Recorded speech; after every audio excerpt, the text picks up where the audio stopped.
What up, YouTube? It's your boy coming to you live from hell. Just wanted to make a quick little rant on these Sumitsu Elatimmos because I just had to get it out of there. Or get it out of me because the rant is inside me and it needs out. I recently finally got one of these to work. These have been difficult. The culprit for why, as you can see in there are these two little cylinders, these little brass cylinders. Now, the purpose of these seems to be to hold the pin that comes out of the switch, such as on this Red Panda Pro 3-pin, which I've actually, is this the one? No. This is. I'm going to try putting this one in there once I finally get those damn barrels aligned, those damn little brass cylinders aligned. But it's going to be hard because, as you can see, they're not lined up. I actually did that. I'm going to straighten them out a little bit, but I bent them to make them fatter. So the switches, or the pins on these switches, seem to be just ever so slightly, like on the order of microns thinner than these, the ones that come stock in, well, just about every single button that has a mechanical key switch in it. I have since changed out for all but one of these. I've changed the stock speed silver. These are the Crown 202s. I know that things are not proceeding in a linear fashion right now, but just bear with me. Except for this one. This guy right here. No, not that one. This one. This guy has a creamy purple pro, which I quite like. Honestly, though, between these two, they barely feel different. Because the thing is, on the 202s, everything feels the same. And this one's been heavily modified. Doesn't currently work, but I sanded down the plunger in there pretty severely, and it doesn't matter because half of my stems are boxes, so they don't really work. Anyway, oh God, get to the point. These things need to be oriented like the one that's on the left there, not the one that's on the right, which popped out when I removed the switch. The holes that they go into, it feels like one of those carnival games that you are designed to lose, or the carnival game is designed to make you lose because you're trying to get a ball into a hole that is just slightly too small, but it doesn't look like it because of some trick of the perspective or whatever. It just never works. Now, I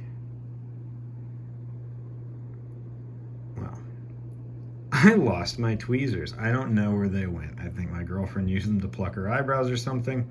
Those are about the only tool that makes this relatively bearable once you're trying to align them. I've managed to do it with this little nail file thing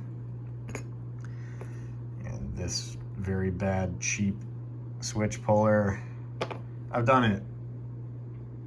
I've managed to do it in the ball and cup method without thin, precise tweezers. But it sucks, even with the tweezers. And even once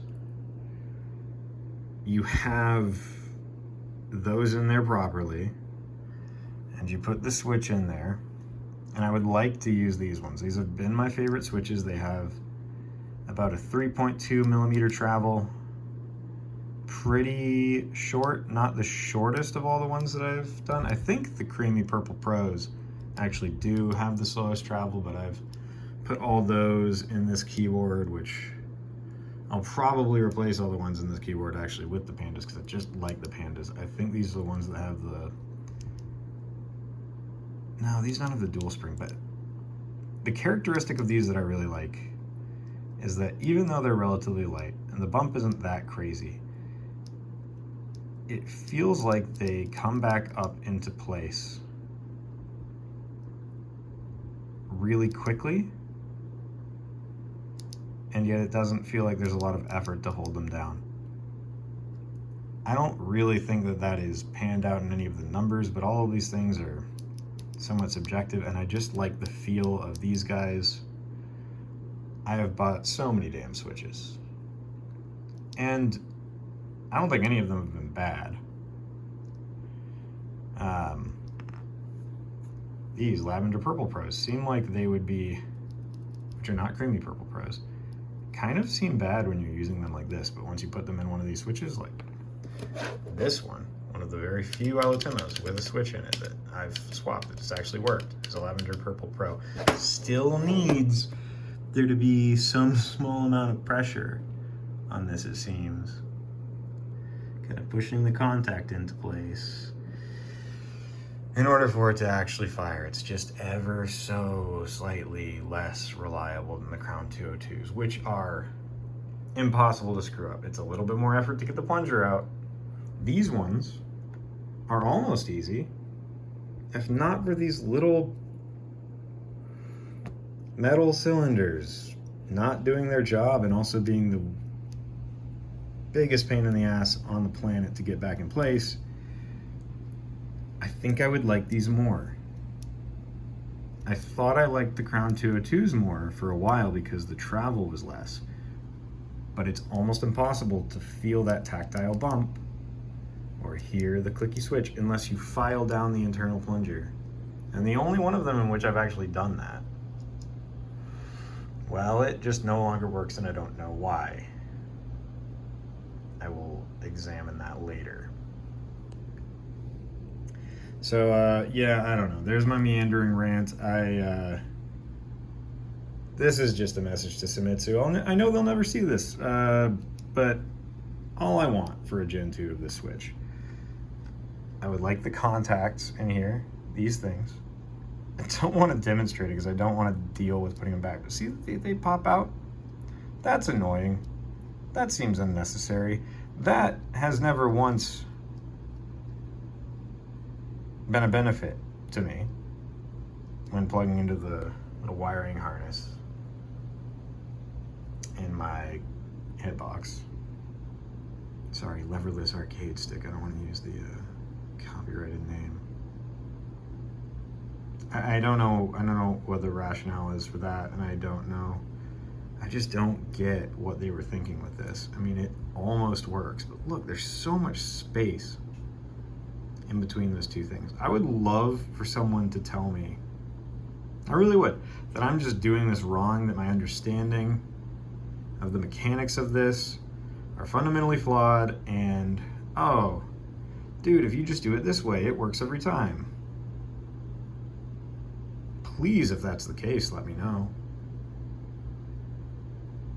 It's not going to change the fact that getting these little metal things back in place is the world's biggest pain in the butt, but I don't know. I just feel like this button has so much wasted potential, and I think I'm just going to break down and buy some gamer fingers because they're finally almost affordable on Amazon.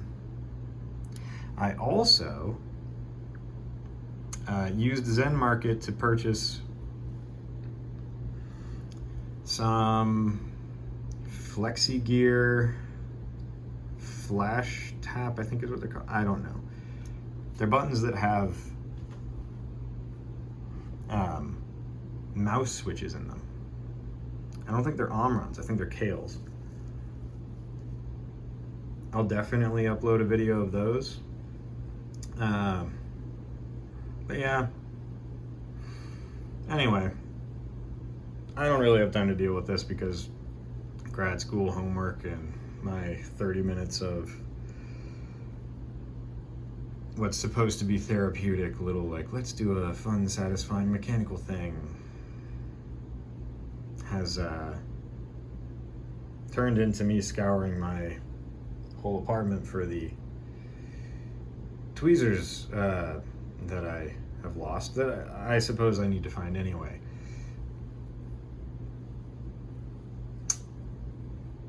But yeah, I almost love these things, and it sucks because here's the point that I've been trying to get to for the entire video that I guess I sort of hit on. I guess I sort of mentioned. And this is all machine messy. This is acrylic, like you touch it once and it's like, ugh. And I'm not a really greasy guy. I mean, look at my keyboard. A little bit of dust on there, but do you see any hand grease? Look at the WASDs. I haven't cleaned this recently. I mean, you can tell from the dust. I mean, somewhat recently. I mean, I guess dust accumulates fast here. The point. Get to the point. Short throw, thought I liked that. When it's got one of these boys in there, and it has the shim, that's the other thing. But we'll get back to it. You can actually feel the bump. Even though honestly, this key switch barely has a bump. So, right before I started shooting this video, I popped out one of the Wuche Studio heavy tactiles and put in, well, I didn't put anything in because when I popped that out, the little metal cylinder popped out too. Like, I don't want to try doing this with like just one hand, right? But you have to imagine it's like one of those little ball maze games where you're trying to get it in the correct spot. The difference is in those ball maze games, the ball doesn't fall out of the thing and then you lose it forever. In addition to the fact that it's just difficult to get these guys in their little houses, the hole on the bottom for they call it a pin, but it's not a pin, just this big chunky so-called pin on the bottom of the switches that holds them in place. It falls through there. It just wants to fall through there. It doesn't want to go where it's supposed to go. I don't know, it's the most frustrating DIY thing that I think I have ever encountered. And this video, this rant, I could script this. I could articulate this better. I could use a bunch of fun hyperbole. But again, I don't have time because I have to learn about convolutional deep neural networks and my brain doesn't have the bandwidth to be recreationally upset about this right now. I'm just regular, normal, annoyed. So, yeah, Samitsu, please make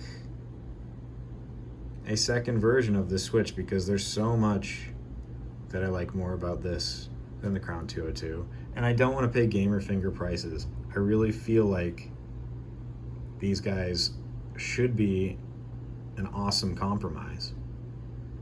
Because you don't need 2 screwdrivers to pop out the actual button. You can just pinch it right here. It's easy.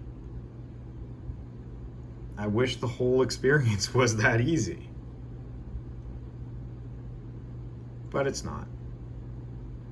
And we can't have nice things. Well, anyway, bye.